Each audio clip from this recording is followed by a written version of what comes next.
Memerangi sifat takabur ketika sedang mampu dan menghilangkan putus asa ketika sedang berkekurangan. Saudaraku, sabar dalam makna sebenarnya ialah bukan diam tanpa usaha, putus asa tanpa mau bangkit dan berprasangka baik pada Allah Azza wa Jalla. Hakikat sabar ialah dinamis dan bergerak menuju perubahan.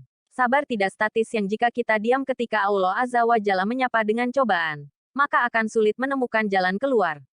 Hidup memang menyisakan misteri. Sebagai manusia biasa, kita tidak mengetahui apa yang akan terjadi dalam hidup ini meski sedetik kemudian. Kendati demikian, bukan berarti dalam ketidaktahuan membuat kita pasrah berusaha. Allah Azza wa Jalla memiliki cara yang tak terhingga dan unik luar biasa dalam rangka mengangkat derajat manusia. Salah satu contoh dari cobaan itu misalnya saja kecelakaan. Secara lahiriah, mungkin kita akan beranggapan bahwa kecelakaan itu terjadi lantaran kurangnya kewaspadaan dalam berkendara. Namun sebenarnya, ada makna tersirat dari cobaan itu. Mungkin teguran. Atau mungkin pula cobaan Allah Azza wa Jalla yang tak lain adalah untuk mendidik kita untuk naik ke tingkat sabar yang lebih baik. Berbagai kalangan menyoal sabar. Sabar sendiri, menurut kaum sufi terbagi atas 3 tingkatan yaitu mutashabir filah yang berarti seseorang yang belum sepenuhnya sabar. Kesedihan terus menimpanya saat Allah Azza wa Jalla memberikan cobaan. Kedua, sabir filah walilah.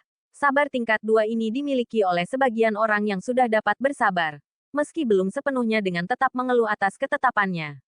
Ketiga, sabar nah. Sabar jenis ketiga inilah sabar yang terbaik di antara 2 jenis tersebut di atas karena orang yang telah memiliki sifat ini. Mereka mengurangi keluhan dan sedih yang berlebihan saat Allah Azza wa Jalla menyapanya dengan cobaan. Ibn Qayyim al-Jauzi menggolongkan sabar ke dalam 2 jenis, yaitu garis bawah sabru, ala Allah garis bawah uluhiyah, yakni bersabar karena mengingat Allah lah yang maha menciptakan kita sepaket dengan cobaan-cobaannya.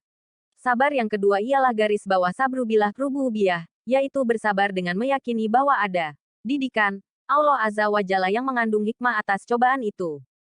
Siapapun yang menggolongkan dan apapun definisi dari makna sabar, sejatinya sabar hanya menyiratkan satu hal, menakar sabar itu dalam diri kita, mengoreksi diri. Apakah selama ini kita telah benar-benar bersabar atas ujiannya? Ataukah sabar kita hanya sampai di mulut dan belum turun ke hati? Atau bahkan kita lebih sering berprasangka atas ujiannya, kendati sebenarnya kita tahu ada hikmah dalam setiap kejadian yang tidak diperkenankan. Menakar sabar berarti menghadirkan seluruh hati, pikiran, jiwa dan raga untuk lebih meyakini bahwa Allah Azza wa Jalla tidak mungkin menghendaki sesuatu yang buruk bagi setiap hambanya. Dia selalu memberikan apa yang kita butuhkan di saat yang tepat dengan cara dan waktu yang telah ditetapkannya. Saudaraku, sesungguhnya kesabaran seorang hamba diperlukan untuk memerangi sifat takabur ketika sedang mampu dan menghilangkan putus asa ketika sedang berkekurangan. Allah Azza wa Jalla berfirman, dan orang yang sabar karena mengharap keridhaan Tuhannya, melaksanakan salat, dan menginfakkan sebagian rezeki yang kami berikan kepada mereka, secara sembunyi atau terang-terangan serta menolak kejahatan dengan kebaikan, orang itulah yang mendapat tempat kesudahan yang baik. Quran Surat Ar-Ra'd 22. Dalam ayat ini Allah Azza wa Jalla mengumpulkan 4 hal, yaitu sabar, melaksanakan salat, menginfakkan apa yang telah diberi oleh Allah Azza wa Jalla baik dalam bentuk sembunyi-sembunyi atau terang-terangan dan apabila melakukan kesalahan cepat-cepat ia melakukan kebaikan. Kesabaran dalam ayat ini meliputi sabar dalam istiqomah, sabar dalam menjalankan salat dan ibadah dan sabar dalam menjaga kepedulian kepada orang yang membutuhkan. Juga tak lupa untuk bersabar dalam menjaga diri dari kesalahan dan menggantinya dengan kebaikan. Dalam ayat ini juga terselip satu pelajaran indah bahwa setelah menyebutkan tentang kesabaran dalam salat, Allah Azza wa Jalla menggandengkannya dengan berinfak. Seakan menjadi pesan penting bahwa tidak ada artinya membangun hubungan dengan Allah Azza wa Jalla apabila tidak dibarengi dengan kepedulian dengan hubungan antar sesama makhluknya. Rasulullah Shallallahu alaihi wasallam pernah berpesan dalam sebuah kesempatan bahwa kesabaran itu terbagi menjadi 3. Sabar dalam menghadapi musibah, sabar dalam menjalankan ketaatan, sabar dalam meninggalkan kemaksiatan. Karena itu, apabila semua kesabaran ini telah digabungkan akan mendapat kesudahan yang baik.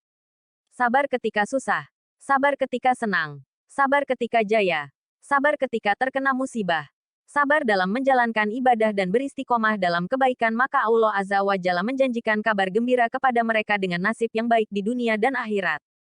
Merekalah yang mendapat tempat kesudahan yang baik. Maka tanamkan kesabaran dalam diri kita di semua aspek kehidupan. bukan hanya di saat tertimpa kesusahan saja. Semoga Allah Azza wa Jalla mengaruniakan hidayahnya kepada kita, sehingga kita tetap istiqomah senantiasa bersabar untuk mendapatkan kesudahan yang baik, di dunia dan di akhirat. Amin ya Rab. Wallahu alam.